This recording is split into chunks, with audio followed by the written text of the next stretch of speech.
una tarea para que empecemos a leer la parte de física estadística. Bien, Sí, listo. Entonces, ¿qué averiguaste sobre eso del spin? no, pues el spin está relacionado con, bueno, es una propiedad intrínseca de las partículas subatómicas. Sí, Eh, no sé si entendí bien que que el giro en sí no está relacionado como con el giro en el espacio, sino como, o sea, que si hay varios observadores, las personas medirían las mismas magnitudes. sí, Solamente variaría la dirección de giro.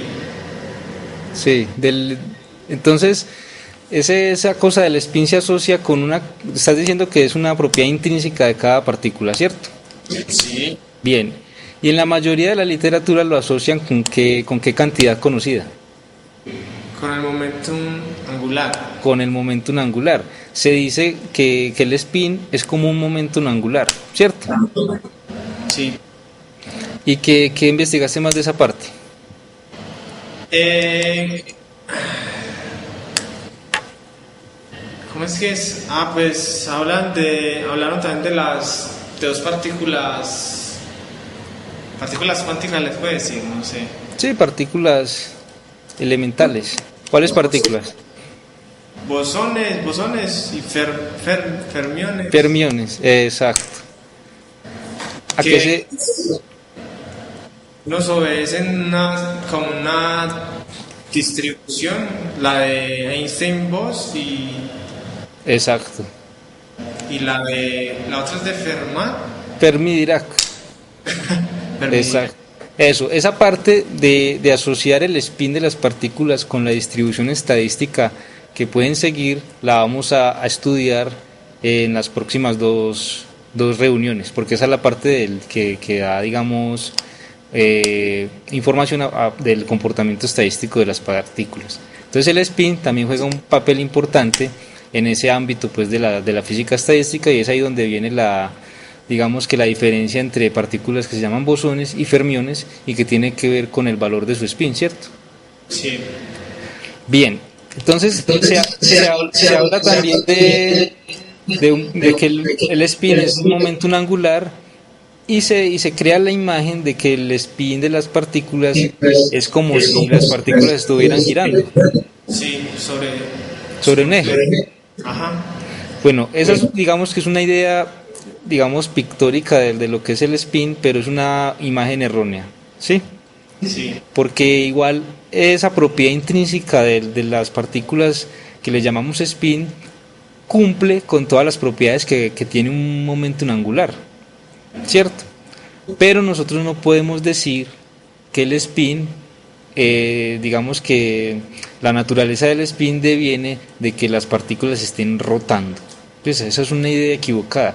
Hoy por hoy yo me atrevería a decir que no se sabe todavía bien de qué naturaleza es esa cantidad del spin. Lo importante es que cuando uno ya dentro del modelo de la física, uno tiene que esa propiedad cuántica se comporta como se comporta el momento angular orbital. Por eso se asocia al spin como el momento angular.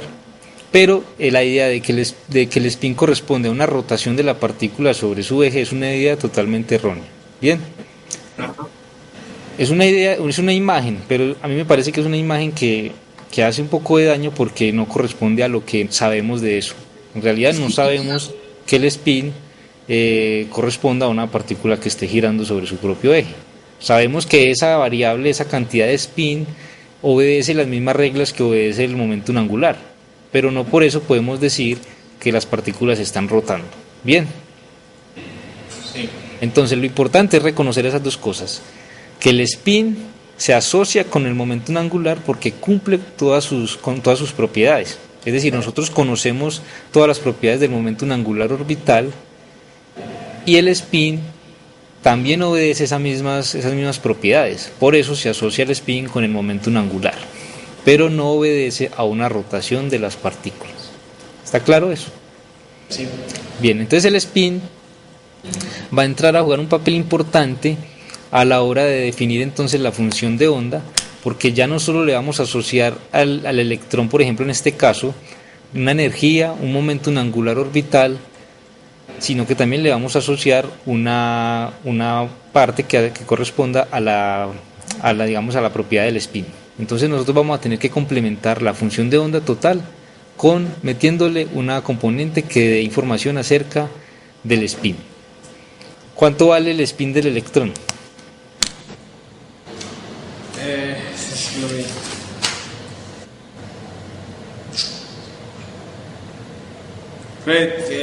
Sé que el número está entre menos uno y un medio y menos un medio. ¿Cómo es que es? Sí, yo lo leí, pero no lo copié, pero no me lo grabé bien. Bueno, eso ya lo vamos a... Es importante que lo tengamos en cuenta. Entonces vamos a ver que para el spin del electrón es igual a un medio. Y vamos a ver que como el spin cumple con las propiedades del momento angular, vos te acordás que la reunión pasada vimos que el momento angular estaba cuantizado. Sí. Y te acordás que también hallamos una de sus componentes, la componente LZ, ¿cierto? Ajá. Y hablamos que la componente LZ, que solo una componente del momento angular podíamos medirla instantáneamente, ¿cierto? Y que las otras dos, que cuando medíamos una componente del momento angular, perdíamos información de las otras dos componentes. ¿Recordás eso? Sí. Entonces que hablamos que por convención siempre se decía que la componente que se medía era la componente Z del momento angular orbital. Bien. Entonces como el spin también obedece esas mismas propiedades, también tenemos que el spin, teniéndolo como un momento angular, también una de sus componentes va a ser posiblemente medible, pero perdemos información de las otras componentes. Y ahí es donde viene que esas componentes también están cuantizadas y es lo que me estás diciendo que puede ser más o menos un medio.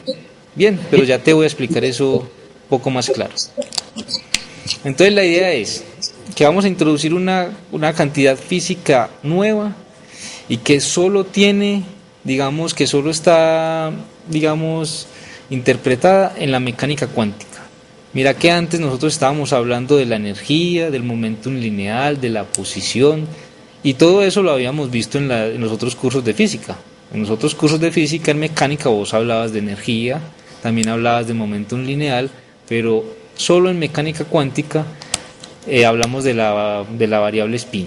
Bien, es decir que el spin es un producto de estudiar, las partículas a nivel microscópico, y se nota esa variable cuando describimos ese comportamiento subatómico desde la mecánica cuántica.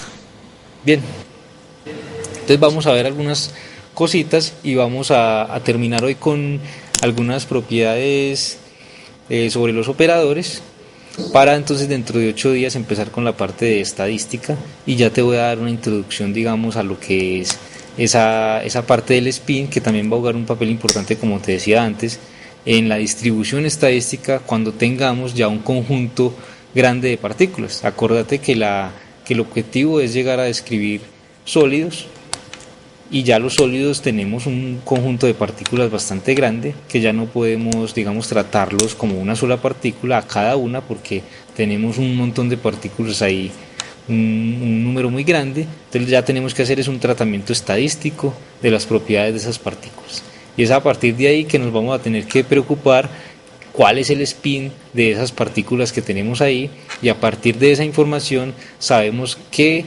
distribución estadística van a seguir, lo que vos leíste, la distribución de Fermi-Dirac o la distribución de Bose-Einstein. Bien, entonces mira que todas estas cosas están orientadas al objetivo principal del curso.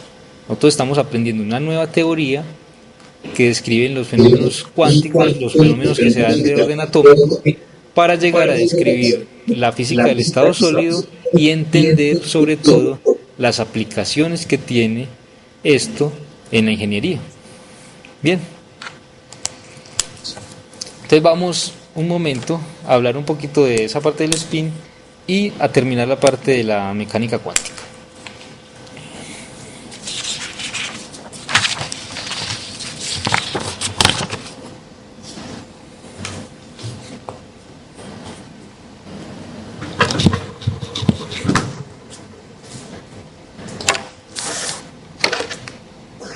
Bien, entonces como vos sabías, como has investigado, tenemos que, vamos a hablar del spin del electrón. En este caso porque estamos hablando de partículas subatómicas.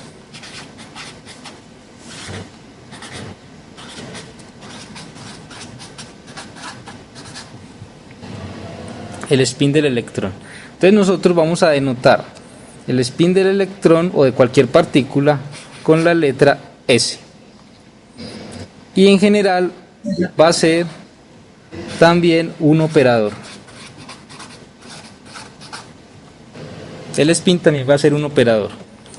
Y relacionamos al spin con un momento angular.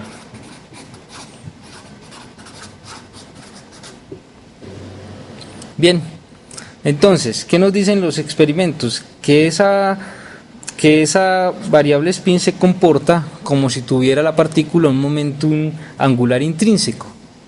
Pero la idea de tener una partícula que esté rotando sobre su propio eje para explicar entonces que tiene un momentum angular y ese es el momentum angular spin, esta idea digamos que es errónea. Pero es una idea pictórica que vos te vas a encontrar en todos los libros. Bien, es una idea simplemente de representarlo. Pero la idea de pensar que la partícula está rotando no es una idea físicamente válida hasta el momento. Bien, entonces lo que tenemos es que esa propiedad que tiene cada partícula cumple con las propiedades de un momentum angular, pero no corresponde a una rotación en sí mismo. Bien. Entonces, nosotros tenemos que para el spin del electrón va a ser S igual a un medio para el electrón.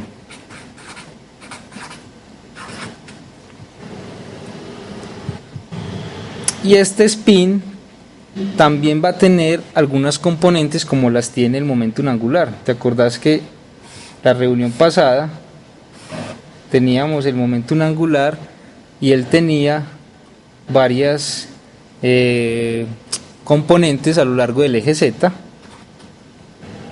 que estaban también cuantizadas? Lo mismo va a pasar en este caso con el spin. Entonces, ¿qué pasa? Vamos a asociarle a este momentum angular de spin unas proyecciones que van a tener los posibles valores, vamos a llamarlo m sub s, y van a tener los posibles valores de más o menos un medio, que es lo que seguramente leíste por ahí, ¿cierto? Sí.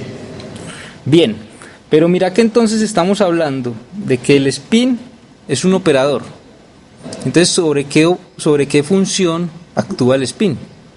Entonces vamos a tener, como teníamos en la reunión pasada, cuando definimos la parte de los operadores, vamos a tener que el spin, entonces nosotros tenemos, no vamos a tener el operador spin, sino el operador S cuadrado.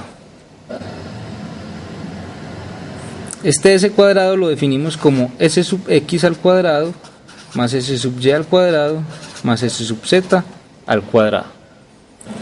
¿Qué va a hacer este operador spin al cuadrado? Va a actuar ¿sobre qué? Sobre una función. Esta función la vamos a llamar phi sub s o ms. Bien, ¿qué va a hacer? Como ya habíamos visto hace 8 días, este operador opera sobre esta función y le saca un qué. Esa es la de... Lo de autovalores. Ah, sí, le saca los autovalores a las... Sí, Le saca los autovalores. Entonces en este caso, pero esto es cuadrado, en este caso el autovalor va a ser S por S más 1 por H barra cuadrado por la misma función.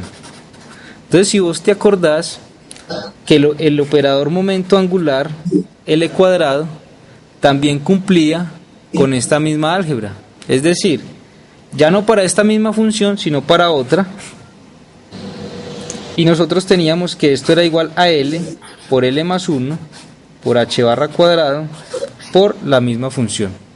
Entonces mira que estos dos operadores corresponden a la misma álgebra. Es decir, mira la estructura del autovalor. S por S más 1 y L por L más 1. Sí. Mira que aquí se hace patente la relación que hay entre el spin con el comportamiento de un momento angular. Bien, Sí. en este caso, por ejemplo, del spin, si nosotros tenemos para un electrón tenemos que S es igual a un medio. Entonces vamos a tener que el operador S cuadrado actuando sobre esta autofunción del spin va a ser igual a un medio más 1, ¿cierto? Sí. Por un medio. Es decir, vamos a tener aquí un medio por un medio más 1 por H barra cuadrado por la misma función. En este caso, entonces, para el electrón vamos a obtener un autovalor igual a 3/4 de H barra cuadrado por la función. Entonces, el operador spin al cuadrado actuando sobre la función me saca un autovalor que es igual a 3/4 H barra cuadrado por la misma función. En este caso del momentum angular L cuadrado ya dependería en qué estado cuántico se encontrara nuestro sistema para darle un valor de L específico. Acordate que en este caso L podía ser o 0 o 1 o 2, ¿cierto? Ya depende del estado cuántico que tengamos. En este caso para el electrón sí tenemos que S es igual a un medio. Bien. Y corresponde a la misma estructura de autovalores para el momentum angular, y de ahí la explicación o digamos la interpretación que se le da al spin como si fuera un momentum angular. Bien. Sí. Ahora, ¿de dónde sale esa parte que vos me comentabas de que teníamos más o menos un medio? Sale de que el operador SZ actúe sobre la misma función de onda. Si te acordás de hace 8 días teníamos que la componente LZ del momento angular actuando sobre la función de onda, ¿qué nos daba? Nos daba un valor M sub L por H barra por la misma función. Entonces acordate que dependiendo del L, para un L dado, teníamos que ML tomaba 2L más 1 valores.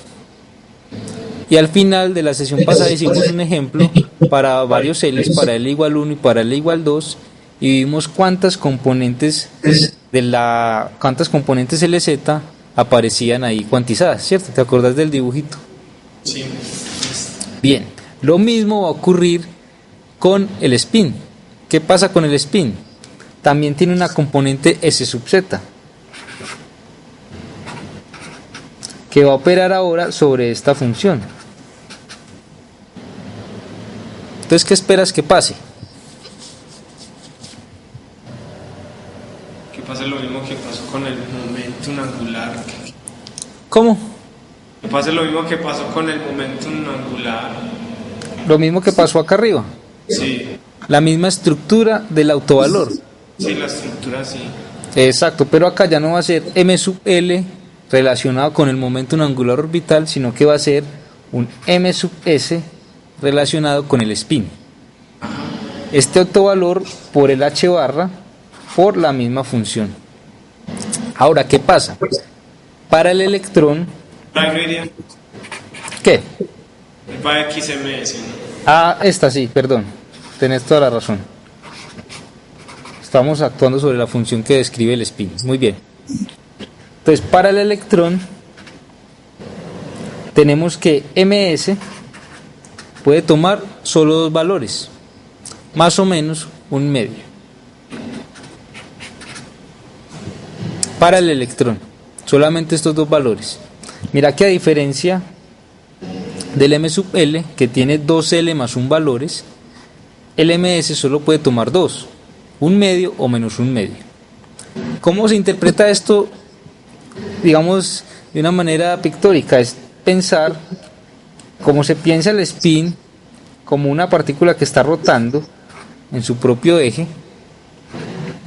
Podemos decir que el spin está orientado en esta dirección hacia arriba, paralela al eje Z, y entonces que el M sub S va a ser un medio, en este caso. O podemos pensar que la partícula está rotando, en este caso está rotando, pero la componente del spin S sub Z está antiparalela a la dirección del eje Z. En ese caso tenemos un M sub S igual a menos un medio. Entonces ese más o menos corresponde, digamos, a si el spin, si la componente Z del spin es paralela al eje Z o antiparalela al eje Z. Bien, esto es, digamos, como la interpretación. También se le puede conocer como spin arriba o spin abajo a esta interpretación.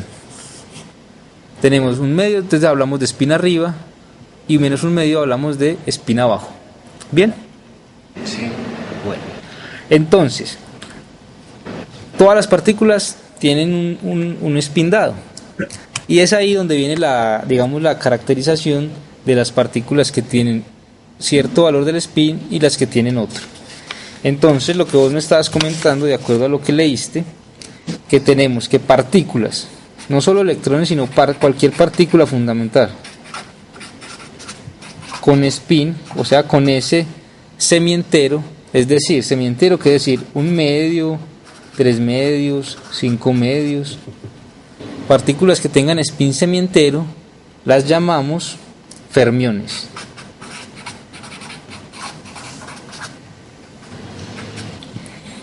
Entonces, de ahora en adelante, cuando te hablen de fermiones, vos decís, son partículas que tienen spin semientero. O sea que el electrón es ¿qué? Un fermión. Sí. El electrón es un fermión. Y se llaman así en honor al físico Enrico Fermi.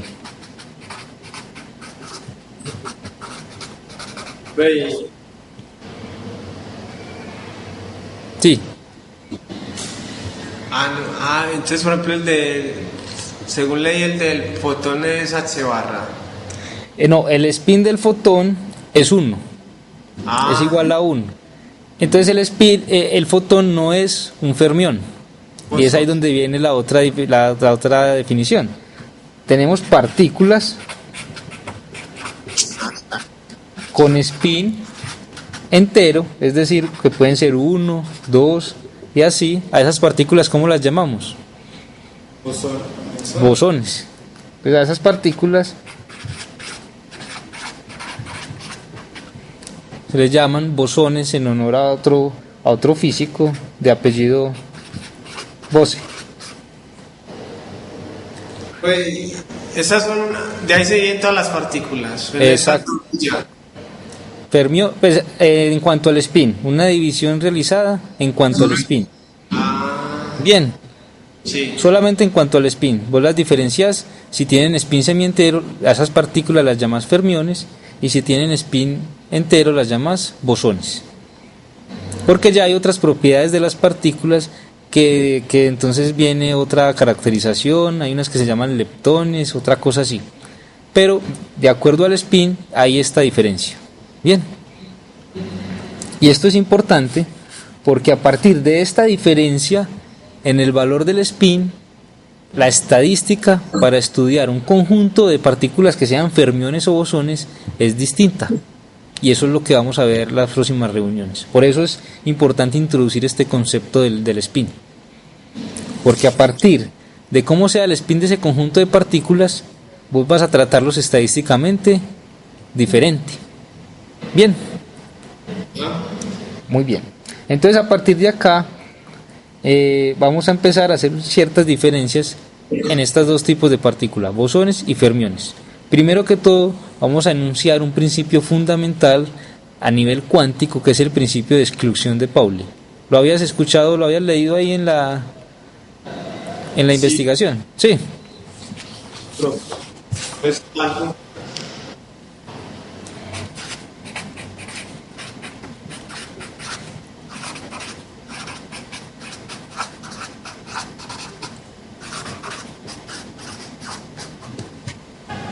¿Te acordás más o menos de qué trataba este principio?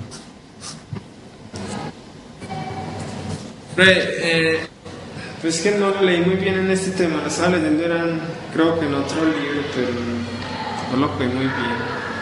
Bueno, entonces, mira que por ejemplo, ¿te acordás que al finalizar la sesión pasada hablamos que cualquier estado cuántico ahora ya lo podíamos describir con varios números cuánticos?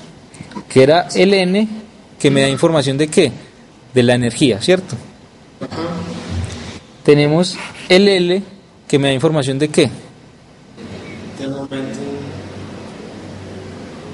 del momento angular orbital, ¿cierto? Es decir, el momento angular que se genera cuando el electrón está girando alrededor del núcleo. Bien. Y tenemos la proyección, o sea, el m sub l, o sea, la proyección al eje z del momento angular orbital. Llevábamos 3 números cuánticos con los cuales podíamos caracterizar un estado cuántico de una partícula. Ahora hemos introducido otra característica cuántica, que es el spin. Entonces, a esta función de onda que nos describe cuánticamente esa partícula, y la describimos a partir de los números cuánticos que tenemos acá, porque nosotros tenemos cuál es la energía, cuál es el momento angular orbital y cuál es la proyección del momento angular orbital sobre el eje z. Esos 3 números cuánticos me dan esa información. Ahora bien, tenemos que llevar esta función a que incluya el spin. Entonces tenemos que incluir el spin. Entonces, ¿qué vamos a hacer? Vamos a escribir ahora la función de onda total. Digo total en el sentido en que vamos a describir una partícula o un sistema que va a depender en general de la posición. Va a ser igual a la función de onda que teníamos antes, que me da información con la energía, el momento angular orbital y su proyección sobre el eje z, y vamos a multiplicar por otra función que me va a dar información de qué, del spin, ¿cierto? Sí. Entonces así nos quedaría la función de onda total para describir una partícula subatómica. En este caso ya hemos introducido la función que me va a dar información acerca del spin de la partícula. Bien. Perfecto. Entonces, mira que ahora tenemos varios números cuánticos.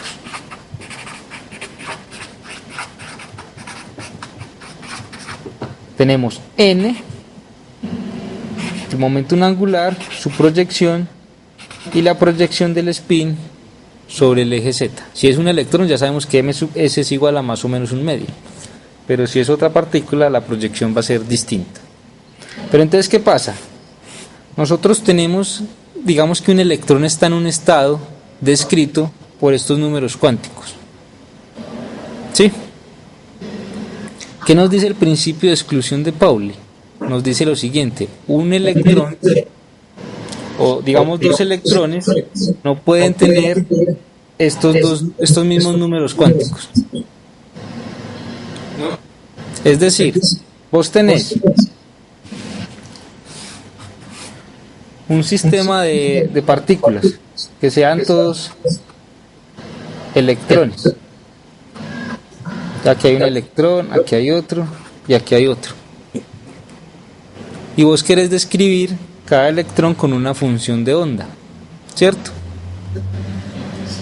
Entonces vos decís, bueno, este electrón que está acá, nosotros lo describimos con esta función de onda, n, l, ml, por esto. Ahora bien, digamos que hay otro electrón acá que yo lo voy a describir con una función de onda específica. Si esa función de onda tiene estos mismos números cuánticos, Es decir, pensá que tenemos digamos, unos valores característicos de estos números cuánticos. Vos puedes tener, digamos, para n igual 2, l igual 1, m sub l igual 0, y para el spin puedes tener un medio. ¿Sí? Sí. Esto es un estado cuántico para un electrón. Con esto describís ese estado. Lo que nos dice el principio de exclusión de Pauli es que ningún otro de estos electrones puede tener un estado que se describa por esta misma función de onda. Es decir, ningún otro electrón de este conjunto puede estar descrito por este conjunto de números cuánticos. Pues todos iguales. Todos, o sea, que exista esto es para un electrón específico. Acá, que exista otro electrón con el cual lo podamos describir con una función igualita a esta, con estos números cuánticos, 2, 1, 0, 1 medio. Lo que nos dice Pauli es que no puede existir otro electrón que se pueda describir cuánticamente con estos mismos números cuánticos. Bien. ¿Por qué? ¿Entendés o no? Sí, profe, pero... Sí. Vamos a verlo de esta manera. Nosotros tenemos, digamos, los estados de energía están cuantizados. Ajá. Entonces tenemos para el estado base otro estado de energía, otro y así. ¿Cierto? Entonces digamos que esto es n igual 0, si se puede, n igual 1, n igual 2, n igual 3. Sabemos que para el estado de mínima energía lo llamamos el estado base. Y de ahí para allá los llamamos estados excitados.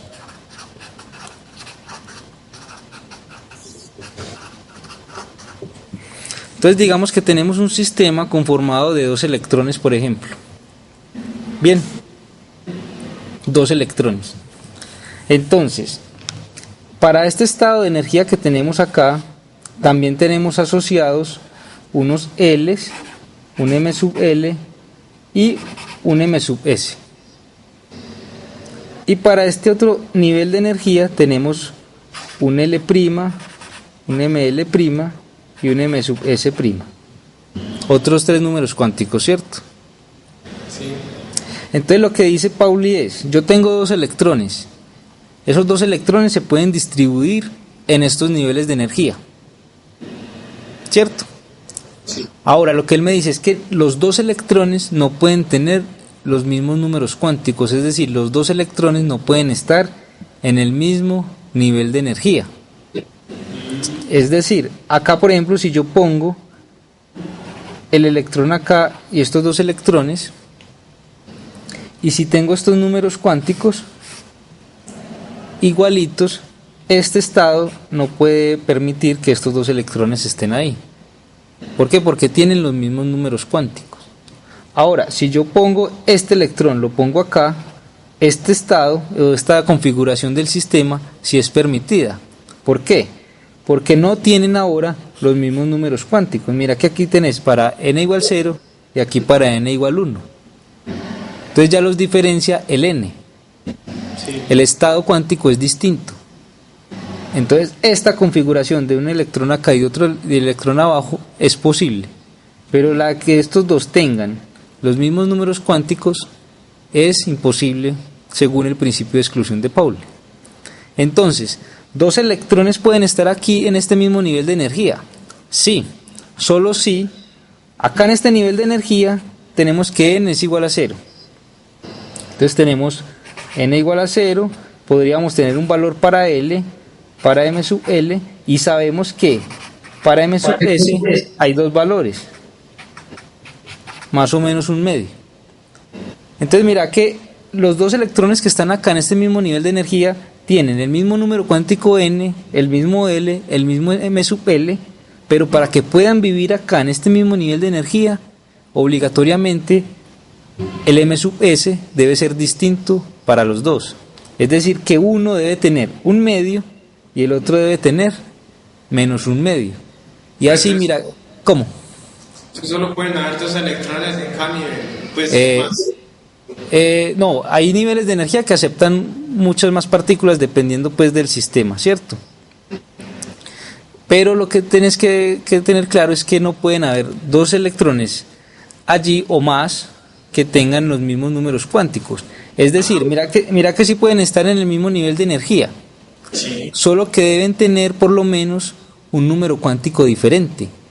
En este caso, vos puedes tener los dos electrones en el mismo estado de energía, pero obligatoriamente para que puedan estar allí, su proyección del spin M sub S debe ser distinto.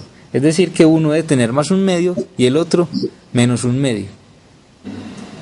Si vos acá pones dos electrones que tengan los mismos números cuánticos, estos tres que tengo acá, y los dos tienen M sub S igual a un medio, eso es imposible que se dé. Porque ahí tienen todos los números cuánticos igualitos. Ajá. Si los dos tienen el spin igual a un medio.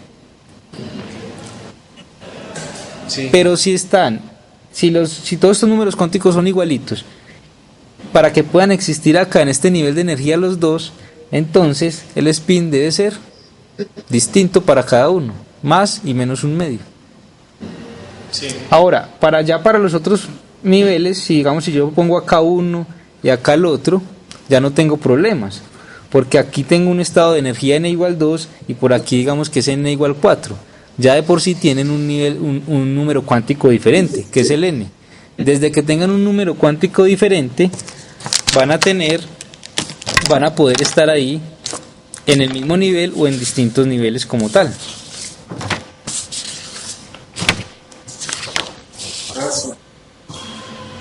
Rey, ya el L cambiaría también en cada nivel, ¿no?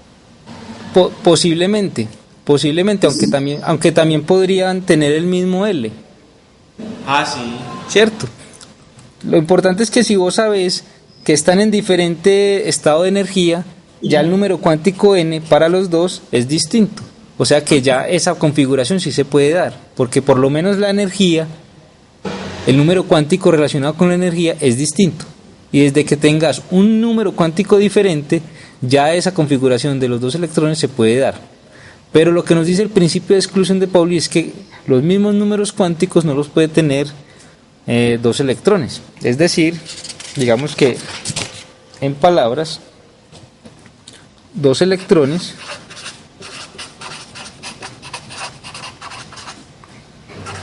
en un átomo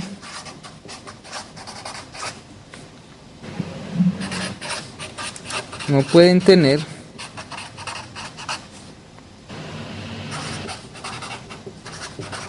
el mismo conjunto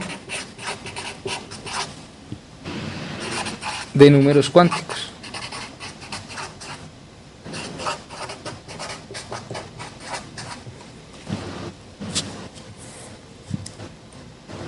Es decir, ¿cómo? Este principio de exclusión no está relacionado con la clasificación de la tabla periódica, si no estoy mal. Exactamente, claro. Porque vos en la tabla periódica tenés varios diferentes elementos que tienen un conjunto de electrones específico en cada capa. Nosotros tenemos que para el modelo atómico tenés el núcleo y digamos que en esta capa, dependiendo del número de electrones que tenga el elemento, por ejemplo el hidrógeno, ¿cuántos electrones tiene? Uno, ¿cierto? Entonces ahí no hay problema, porque ya los números cuánticos de este electrón van a ser, pues si él va a tener los números cuánticos que tenga, pero no lo va a comparar con otro. Mientras que si tenés ya un átomo de dos electrones, por ejemplo, como el helio, entonces ahí sí vas a tener problemas, ¿cierto? Porque ¿cómo vas a clasificar entonces los elementos de la tabla periódica? Dependiendo de cómo son sus energías, y entonces eso depende de cómo estén sus espines. Entonces en este caso, por ejemplo, para el átomo de helio, que los dos electrones estén acá, por ejemplo, con la misma energía y con el spin un medio, esta configuración, según el principio de exclusión, es errónea, ¿cierto? Sí. Entonces a partir de ahí entonces tenemos que ver cómo están ordenados los electrones según los estados de energía del elemento. Cuando un elemento ya tiene muchos electrones, entonces es posible que en cada capa, es decir, acá le quepan 2 electrones, acá le quepan 6, y así sucesivamente. Entonces cuando vos vas llenando esos niveles de energía, los tenés que llenar con electrones, pero teniendo en cuenta que no los puedes llenar de la manera que vos querás, sino que los tenés que llenar cumpliendo el principio de exclusión. Es decir, yo tengo 6 electrones para meter acá en esta capa, pero bueno, yo los meto los 6 con el spin hacia arriba, un medio. ¿Qué te dice el principio de exclusión? Que eso no es posible. Entonces vos tenés que empezar a meter de a pares, tal que tengan spin para arriba y spin para abajo, es decir, spin un medio y spin menos un medio, y así sucesivamente, para que no llegues a violar el principio de exclusión, y así entonces organizas los electrones en las capas atómicas de energía. Bien, bien. Entonces, hay otra característica importante a partir de este principio de exclusión, y es sobre la función de onda total. Entonces tenemos que la función de onda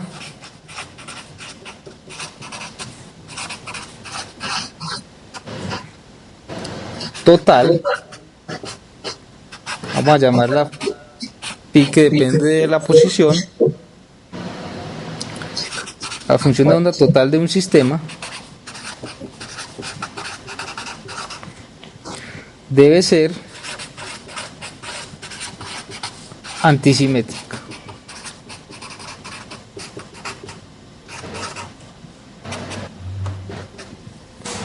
¿Qué quiere decir antisimétrica? Es lo siguiente. Vos tenés, como teníamos ahorita, un conjunto de electrones y tenés para cada uno una función de onda, y el sistema como tal va a estar descrito por una función de onda total, f sub t. Sí. Ella va a ser igual a una función que va a depender de las posiciones de cada uno de estos electrones, es decir, del electrón 1, del electrón 2, así hasta el electrón n. ¿Qué pasa? Que si vos coges un electrón que está acá, en este puntito, y lo intercambias con este otro electrón que está acá, es decir, haciendo un zoom, vos coges, aquí hay un electrón y aquí hay otro. Si vos coges y llevas este para acá y este para acá, simplemente cambias la posición de los dos, la función de onda total, es decir, digamos que este es el R1 y este es el R2.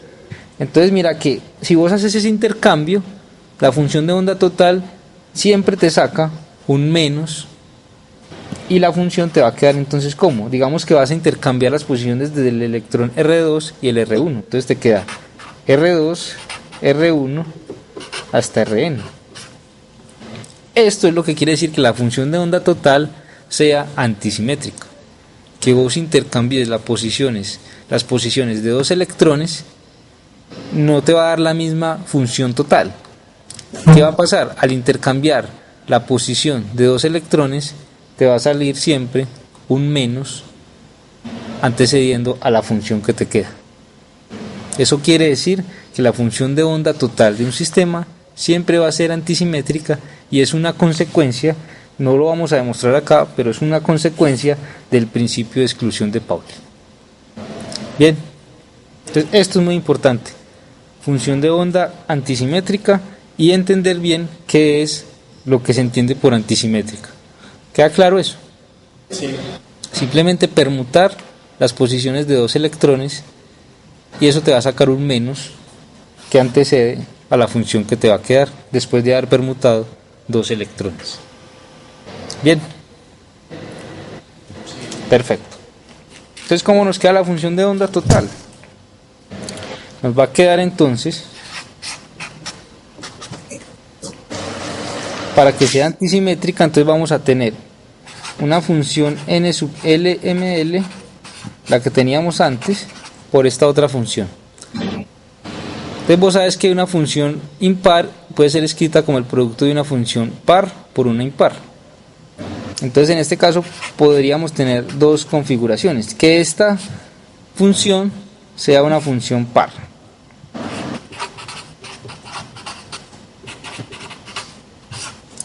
y que esta otra función de acá sea una función impar.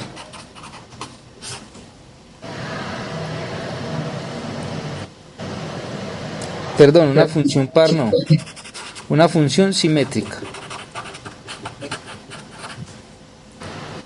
Y esta sea una función antisimétrica. Una función, el producto de una función simétrica por una antisimétrica te da una función total antisimétrica.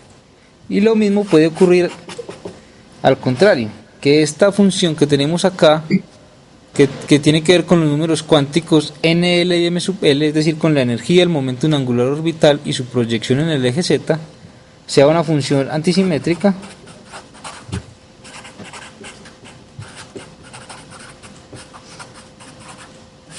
y la función que le asociamos al spin sea una función simétrica.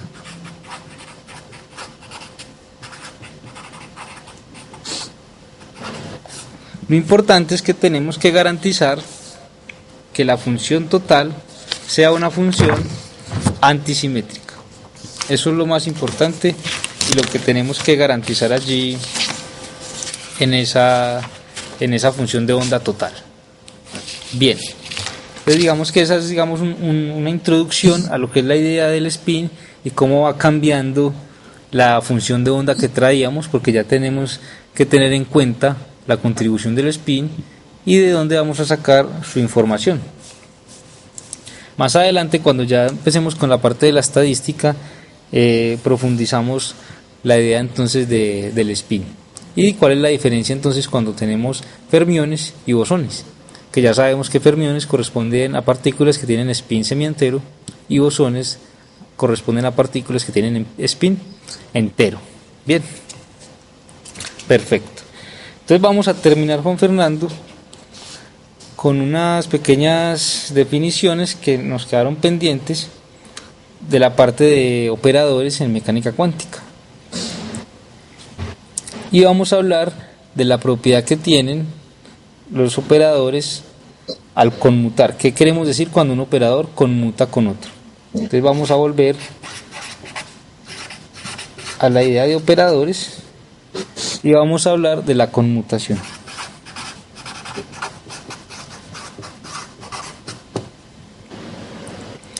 Entonces, supongamos que tenemos dos operadores. Tenemos dos operadores A y B. Entonces vamos a decir que estos dos operadores conmutan si se cumple esto.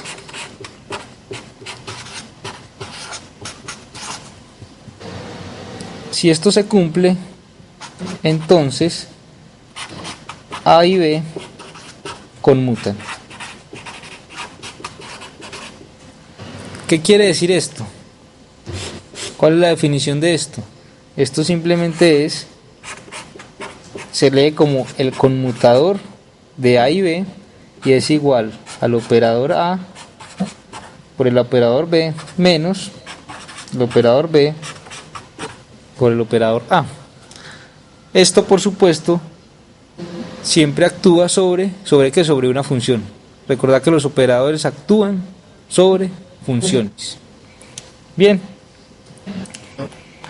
Entonces, ¿qué información física nos da esto? ¿Para qué definimos esto? Que es, digamos, una definición matemática.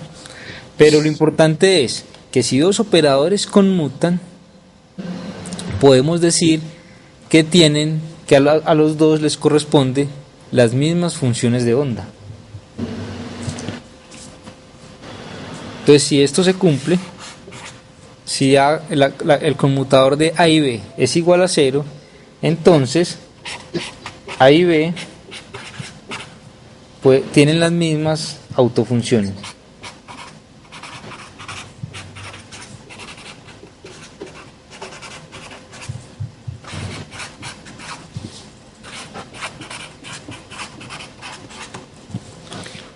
tienen las mismas autofunciones. Además, si dos operadores conmutan, Juan Fernando, podemos asegurar que los dos operadores o las dos cantidades físicas que representan estos dos operadores pueden ser medidas instantáneamente las dos, es decir, que a las dos las podemos medir en el mismo instante. Esa es otra interpretación física muy importante del solo hecho de que estos dos operadores conmuten. Si estos dos operadores conmutan, las cantidades físicas que estos operadores representan se pueden medir simultáneamente. Lo contrario ocurre si no conmutan, es decir, si este conmutador es diferente de cero. Primero, no les corresponden las mismas autofunciones, y segundo, no podemos medir las cantidades físicas que ellos representan instantáneamente. Bien.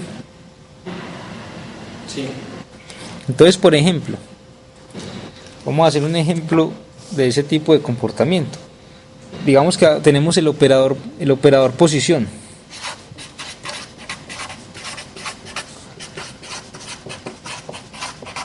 En una dimensión. Entonces, el operador posición en una dimensión es multiplicar por la misma variable x. Y le ponemos un gorrito arriba para saber que estamos hablando de la posición como un operador. Bien. Y vamos a hablar del operador momento lineal. Y vos te acordás que la representación del operador momento lineal es igual a ¿qué? A menos IH barra por el gradiente.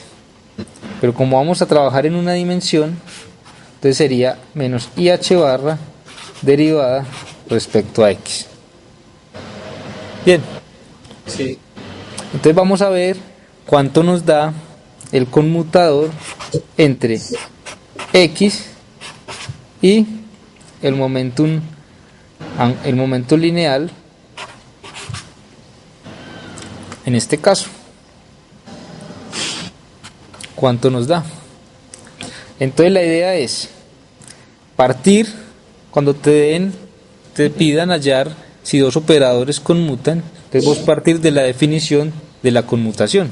Entonces vos sabés que esto significa que tenemos esta cantidad.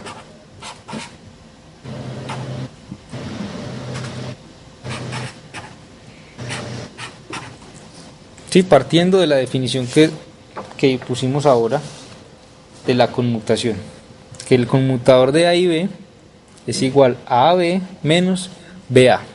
Entonces acá tenemos que A simplemente X y B es el operador P. Bien, pero además sabemos que el operador en momento lineal lo podemos escribir de la siguiente manera. Entonces nosotros tenemos que esto va a ser menos IH barra del operador momento lineal por X por la derivada respecto a X.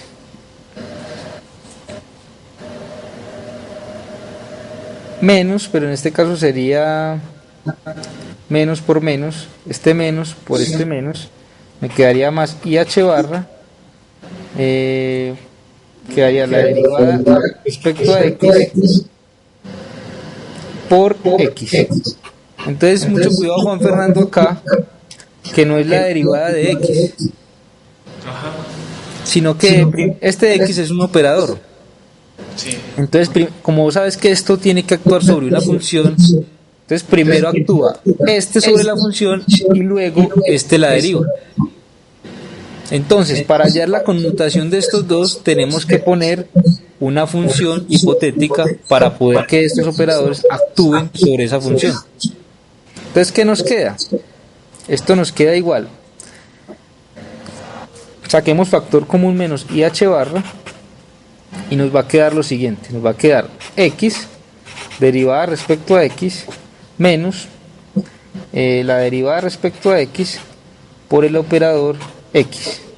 Y esto lo vamos a poner a actuar sobre una función.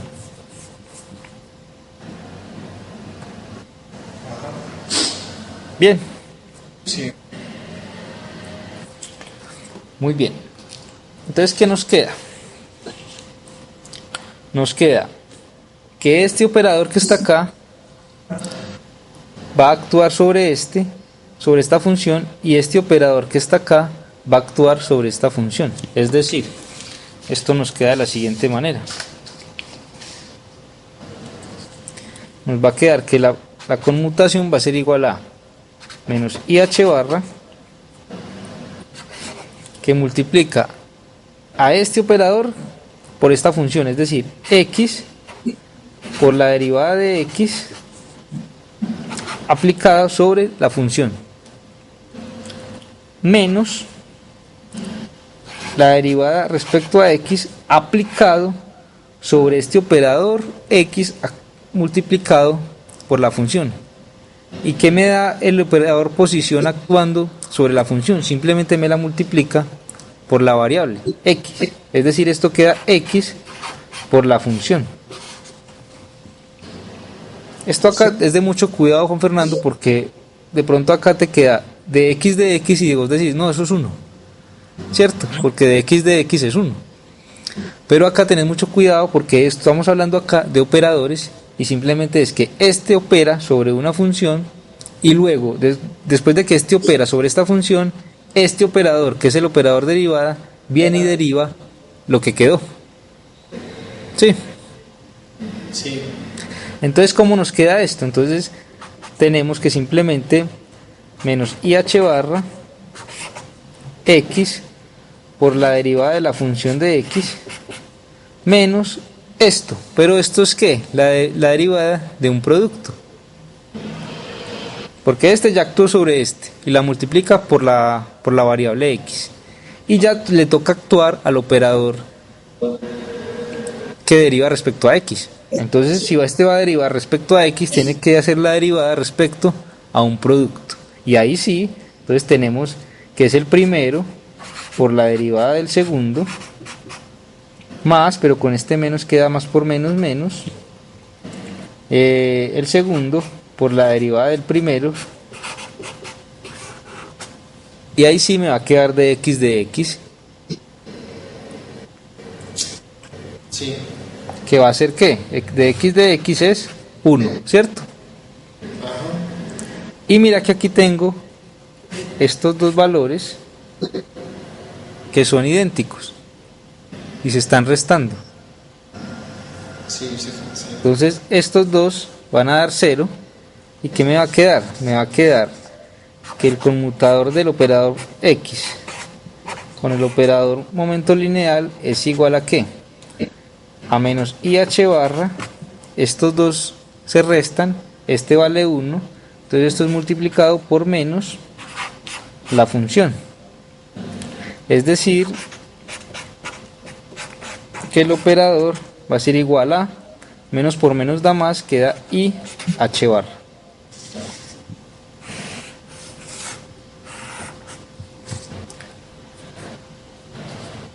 ¿Qué quiere decir esto?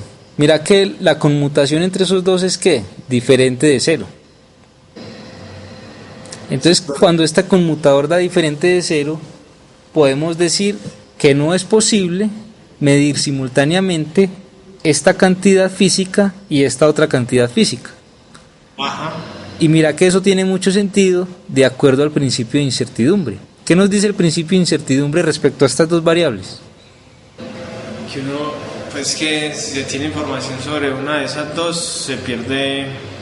Entre más tenga información de la una, se pierde la otra. O sea que no se puede tener información precisa de las dos al mismo tiempo.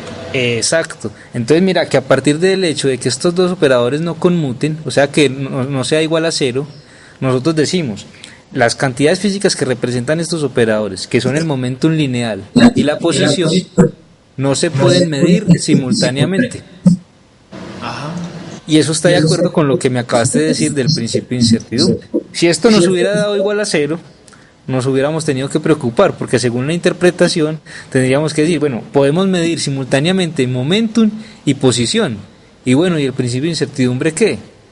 Pero mira que esto está de acuerdo con la interpretación que le estamos dando, la interpretación física que le estamos dando a esta conmutación. Bien.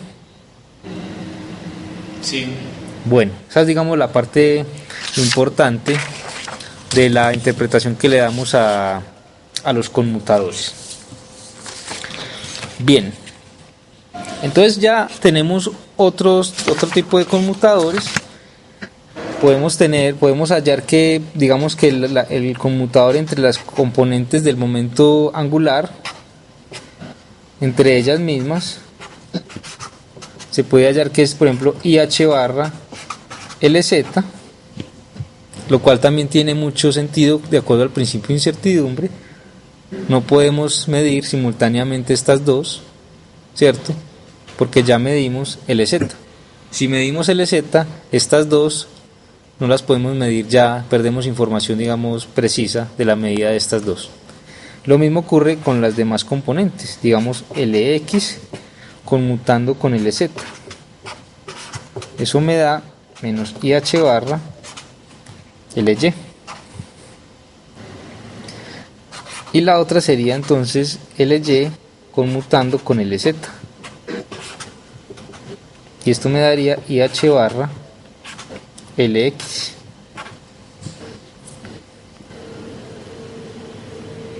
Entonces, si definimos, por ejemplo, Juan Fernando, definimos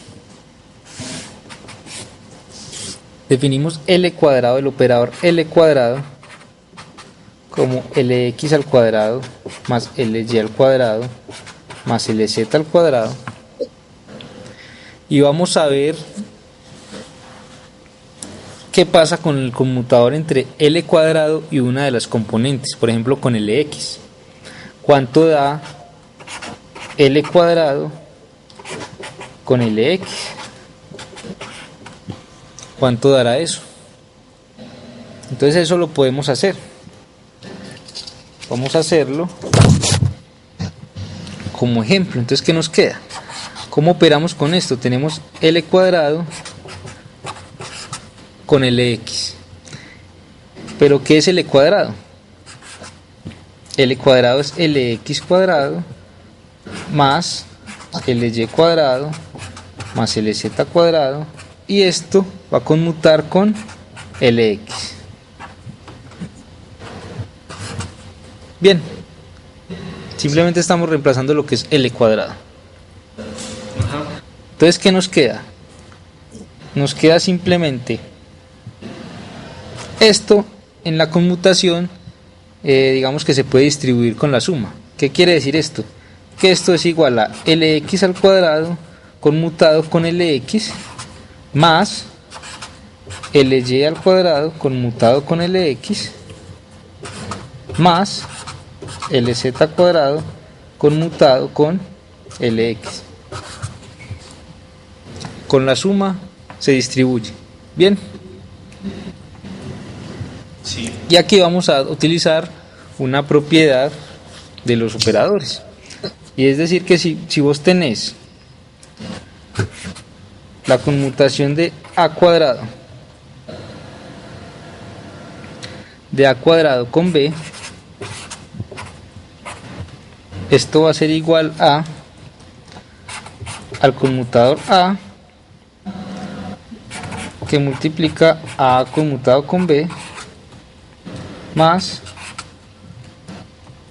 A, B multiplicado por A. Es una propiedad de los conmutadores. Y esta propiedad la vamos a utilizar acá arriba, porque tenemos L cuadrado conmutando con X, LY cuadrado y LZ cuadrado. Pero no se invierte, o queda igual. ¿Cuál? Esta. B, A. A, B y A, B. ¿Quedan iguales? Sí. Ah, Lo que pasa es que el A queda acá a la izquierda, uno de los A, y el otro A queda acá a la derecha. Entonces acordate que esto es, como esto debe actuar sobre algo, primero actuaría este, luego este, y acá en este caso primero actuaría este, y luego al final el A. Entonces el orden en cómo actúan los operadores es importante, ¿cierto? Sí, Por sí. eso este término no es igualito a este, Ajá. ¿cierto? Este término es diferente a este, ¿por qué? Porque el primero que opera acá es A este lado, y el primero que va a operar acá es lo que salga de este corchete. Bien. Sí. Entonces, si utilizamos eso acá arriba, nos va a quedar que ¿qué? Nos va a quedar LX, que va a multiplicar ALX, LX más LX, LX por LX. La conmutación entre un operador con el mismo siempre va a dar 0. Es decir, LX conmutado con LX siempre nos va a dar 0 con el mismo.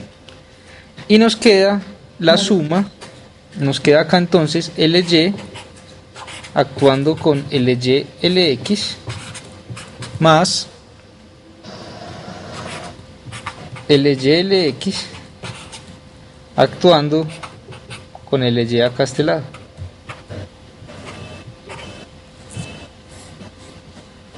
Bien, más, voy a poner acá pequeño, ¿lo alcanzas a ver? Ahí abajo. Sí. Nos queda entonces LZ que opera sobre LZ, LX más LZ, LX por LZ. Si me seguís ahí, estamos utilizando esta propiedad para estos tres conmutadores. Bien. Sí. Entonces mira qué tenemos acá. Tenemos el conmutador entre LY y LX, el conmutador entre LY, LX también, y esto lo podemos reemplazar por los operadores, los conmutadores que hallamos o definimos, digamos que no los encontramos hoy, pero que dan estos resultados, que son estos que tenemos acá. Entonces allá tenemos LX, LY, tenemos LX, LZ y así. Entonces primero vamos a ver qué es en este caso LX, LY, LX. ¿Cuánto da el conmutador entre LY y LX?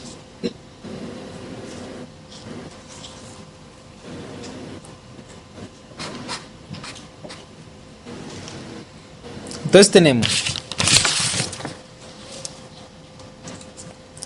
no tenemos LY, LX, pero sí tenemos LX, LY, ¿cierto? Sí. Entonces cuando tenés LY, LX en este caso, simplemente lo que nos va a dar es con un menos acá. Si vos invertís estos dos, el resultado le pones un menos.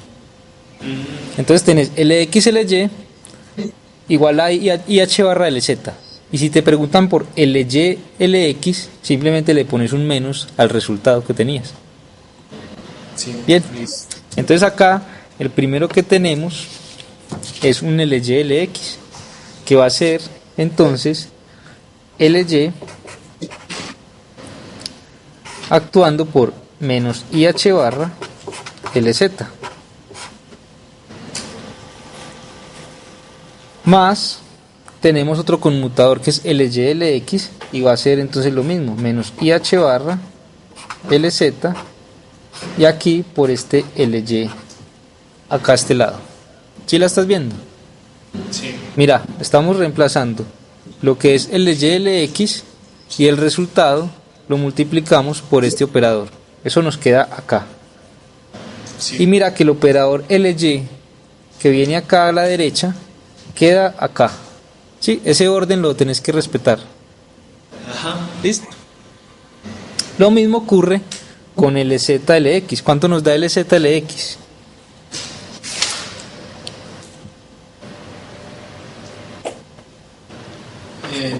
Y H barra LY. LZ, LX. Exacto. Y H barra LY. Entonces te queda LZ por IH barra LY y lo mismo en este otro lado más IH barra LY por LZ.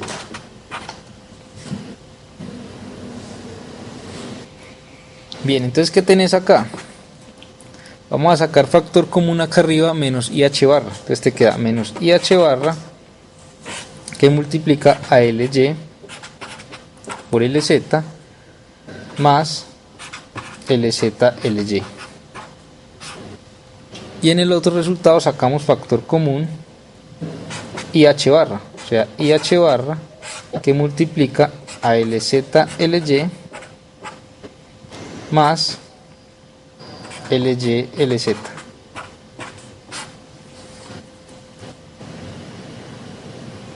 Bien, entonces mira que estos dos son iguales, son idénticos y se están restando. O sea que esto me va a dar igual a ¿qué? Cero. A 0. Es decir, que el conmutador entre el operador L cuadrado y la componente Lx es igual a 0. ¿Qué quiere decir eso? ¿Cuál es la interpretación física? Que son conmutables y que se puede medir ¿cómo es que es? Al mismo tiempo la componente en X y L cuadrado. Y L cuadrado, exacto. Se pueden medir simultáneamente la componente X del momento angular con el operador L cuadrado. Esas dos cantidades se pueden medir simultáneamente. Bien, esa es la interpretación física de que esto conmute. ¿Sí te queda claro eso? Sí. Bien. Solo la X. Solo No. la componente.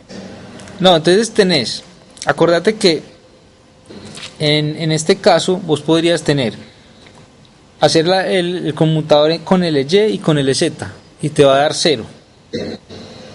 Sí.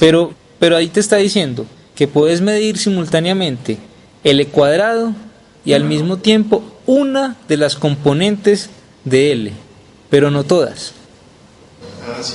Entonces vos tenés, si vos sabes que el conmutador entre L cuadrado y Lx te da 0, el conmutador entre L cuadrado y Ly te da 0, y el conmutador entre L cuadrado y Lz te da 0. ¿Qué quiere decir eso? Que puedes medir simultáneamente L cuadrado con Lx.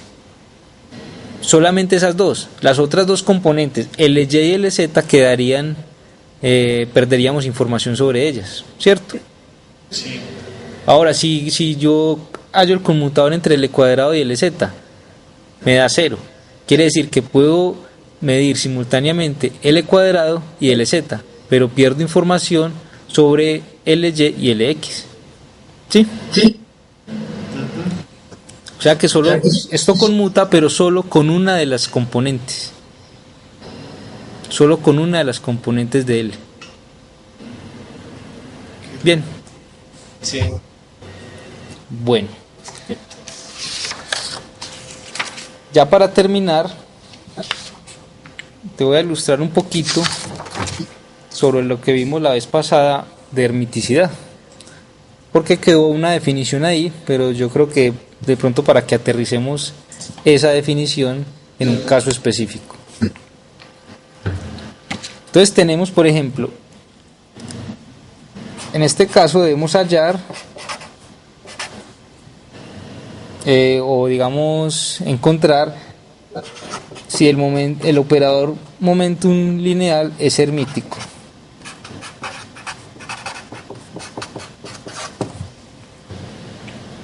Entonces la hermiticidad nos dice que la integral en un volumen de una función 1 compleja conjugado que va a depender de la posición, y tenemos el operador actuando sobre otra función 2 que depende de la posición. Esto es igual a ¿qué? A la integral en el volumen del complejo conjugado del operador A actuando sobre la función 1, y le sacamos el complejo conjugado a todo eso por la función 2. Si esto se cumple, decimos que el operador A es hermítico. Entonces vamos a hacerlo para el momentum lineal. Entonces, ¿cómo quedaría? Nosotros sabemos que el momentum lineal como operador es igual a ¿qué? A menos IH barra gradiente, ¿cierto? Sí. Entonces vamos a llevar eso a esta integral. La integral en un volumen de phi1 conjugado, que depende de la posición, y vamos a reemplazar el operador A por el operador momentum lineal, que es menos IH barra gradiente, que va a actuar sobre esta función 1. Entonces, ¿esto cómo me queda? Me queda igual a menos IH barra, que lo saco de la integral, por la integral en un volumen de phi1 conjugado, que multiplica al gradiente de la función 2. ¿Cierto? El gradiente actúa sobre la función 2. Entonces vamos a ver cómo podemos escribir esto de phi1 conjugado multiplicado por el gradiente. Entonces tenemos que el gradiente para un producto de funciones, en este caso phi1, phi2, en este caso phi1 conjugado, es igual a ¿qué? Al primero, esto es como la derivada de un producto, solo que ya sería como en 3 dimensiones, ¿cierto? Con el gradiente, al primero por el gradiente del segundo, más el segundo por el gradiente del primero. Entonces mira que qué es lo que tenemos acá. ¿Qué tenemos acá? Tenemos phi1 por el gradiente de phi2, y eso está acá, ¿cierto? Entonces yo voy a escribir esto que tengo acá de esta manera. Tengo el gradiente de phi1 conjugado por phi2 menos este término que va a ser phi2 gradiente de phi1 conjugado. Esto va a ser igual a phi1 conjugado por el gradiente de phi2. Y eso lo llevo a la integral. Entonces, ¿cómo me va a quedar la integral? Se me va a partir en dos, me va a quedar menos IH barra la integral de este primer término, porque estoy reemplazando este acá, y acá tengo una resta. Entonces me va a quedar la integral en un volumen por el gradiente de phi1 conjugado por phi2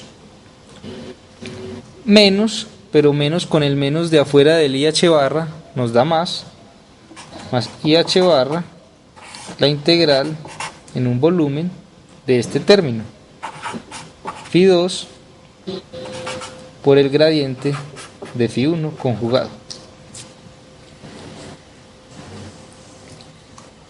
Bien, entonces ¿qué pasa? Esto lo estamos integrando en todo el espacio,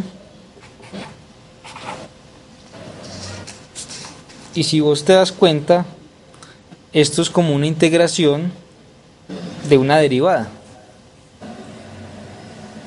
La derivada en el espacio de este producto. Cuando vos integres esta derivada, que simplemente el gradiente, te va a dar la misma función. Y sabemos que la función de onda debe ser finita cuando tiende a menos infinito y a más infinito. Entonces, ¿cómo son las funciones de onda en menos infinito y más infinito? Nosotros hacemos que esas funciones de onda tiendan a cero, que tengan un valor finito. Es decir, que si integramos este término entre menos infinito e infinito, cuando integremos este valor, que es simplemente que es el gradiente, o sea la derivada, al integrarlo me va a dar la función. Al elevarlo a lo entre menos infinito e infinito, eso me debe dar cero. ¿Por qué? Porque la función de onda, las funciones de onda en infinito y menos infinito deben tener un valor real, es decir, en este caso deben tender a cero.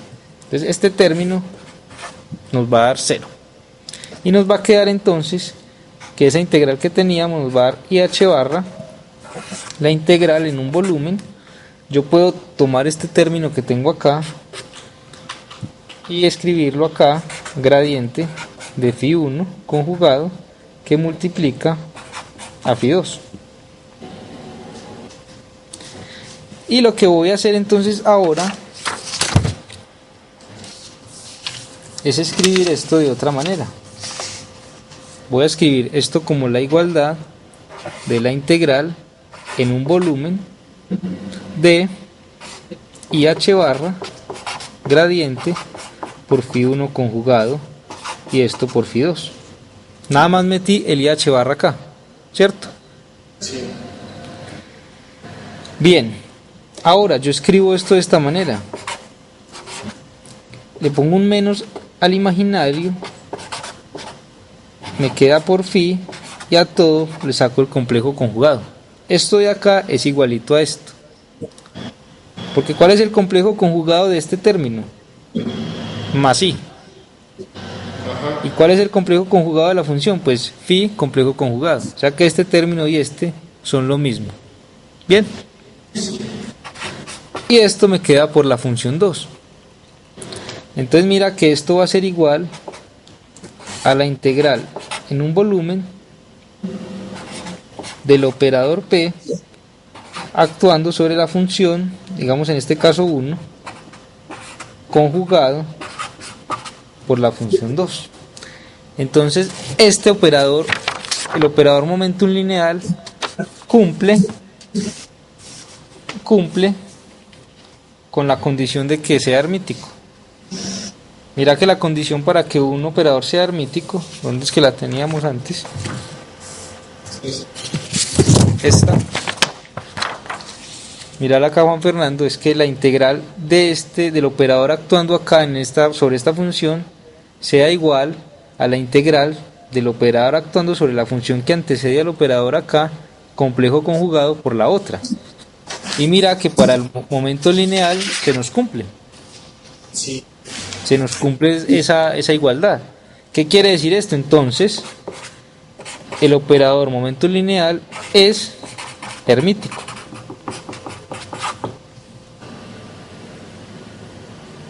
Cumple con la condición de hermiticidad. Y como yo te había dicho antes, todos los operadores asociados a una cantidad física medible son hermíticos. El operador asociado a la energía, el hamiltoniano, es hermítico. El operador asociado a la posición es hermítico. El operador asociado al momentum angular es hermítico. Es decir, se podría probar que cumplen esta propiedad, así como probamos para el momento lineal. Entonces, esa es, digamos que, la manera de proceder para uno saber si un operador es hermítico o no. Bien. Listo. Entonces yo creo que con esta parte terminamos ya lo de momentum lineal, lo de la mecánica cuántica, para proceder, Juan Fernando, a estudiar la parte de física estadística, que es, digamos, la segunda parte del curso.